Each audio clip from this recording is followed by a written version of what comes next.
Post apocalyptic यानी परिणति प्रलय के बाद की।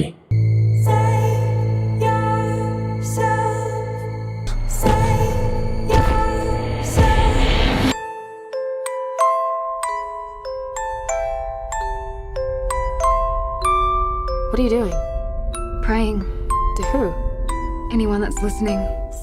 यानी एक ऐसी दुनिया की तस्वीर बनाना जो किसी त्रासदी से होकर गुजरी हो, और त्रासदी ऐसी कि जिसमें पोटेंशियल हो सारे इंसानों की नस्ल को समाप्त कर देने का। एक ऐसी दुनिया जहां सभ्यता अपनी अंतिम सांसें गिन रही हो और बचे हुए इंसान एक एनार्की में जी रहे हो।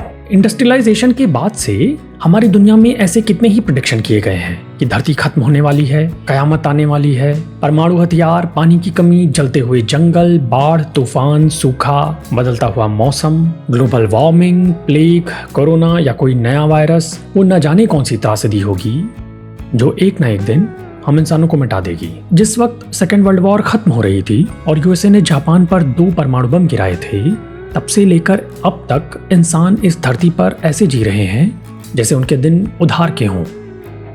ये सभ्यता अपने अंतिम दिनों को गिन रही है कि कब किस सरफिरे का हाथ उस लाल बटन पर पड़ेगा और एक ऐसा युद्ध छिड़ जाएगा जिसकी विभीषिका इस पृथ्वी के विनाश से लिखी जाएगी, लेकिन उसे पढ़ने वाला कोई नहीं होगा।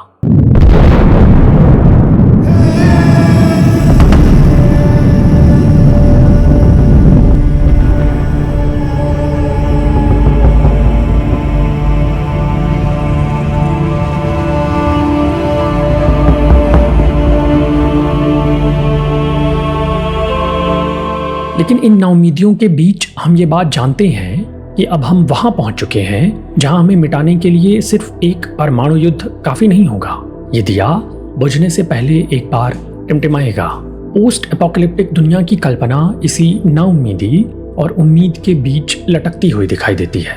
नाउमीदी ये कि हम सब एक दिन खत्म हो जाएंगे, और उम्मीद ये कि शायद उस विनाश के बाद भी हमें से कुछ ऐसे हों जो बच जाएं और एक नई सभ्यता की शुरुआत करने की कोशिश करें। सिविलाइजेशन का ये सिस्टम जो इंसानों के धरती पर आने के साथ ही बनना शुरू हुआ था, ये सिस्टम जो किसी मशीन की तरह काम करता है, वो सिस्टम जो हम इंसानों को हमारे अंदर के जानवर को बाहर लाने से रोकता है, हमारे सबकॉन्शियस की डार्क थॉट्स को रियलिटी में मैनिफेस्ट करने से रोकता है।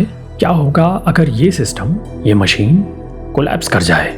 वो लोग क्या करेंगे जिन्होंने हमारे आसपास सभ्यता के बस मुखौटे भरोड़ रखे हैं? एक समाज बिना किसी स्ट्रक्चर के कैसा होगा? और शायद इसीलिए सारी पोस्ट एपोकलिप्टिक फिल्मों में एक पागलपन दिखाई देता है, एक ऐसा पागलपन जो सड़कों पर तो आपको नजर नहीं आएगा, लेकिन हम सब के मन में वो कहीं ना कहीं दबा हुआ होता है और इसीलिए हम इसे कनेक्ट कर पाते हैं। ऐसी अंतहीन त्रासदी के बाद भी एक सेंस ऑफ रिलीफ होता है इन फिल्मों में। रिलीफ इस बात का कि शायद अब हम इंसान उस जगह पर पहुंच चुके हैं जहां एक प्रलय भी, एक एक्ट ऑफ गॉड भी काफी नहीं है हम इंसानों को मिटाने के लिए। कयामत को भी कई अटेम्प्ट्स लग जाएंगे इंसानों को खत्म करने में।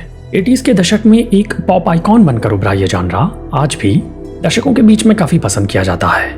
इसी आइडियोलॉजी पर बेस्ड कितनी ही फिल्में, टीवी सीरीजेस, ग्राफिक नॉवेल्स ऐसे रहे जिन्होंने रिकॉर्ड ब्रेकिंग कमाई की, और वजह सिर्फ यही थी क्योंकि प्रगति की अंधी दौड़ में दौड़ते हम इंसान अपने डीप डाउन में जब झांकते हैं तो ये बात जानते हैं कि शायद हमारा आने वाला कल ऐसा ही होने वाला है।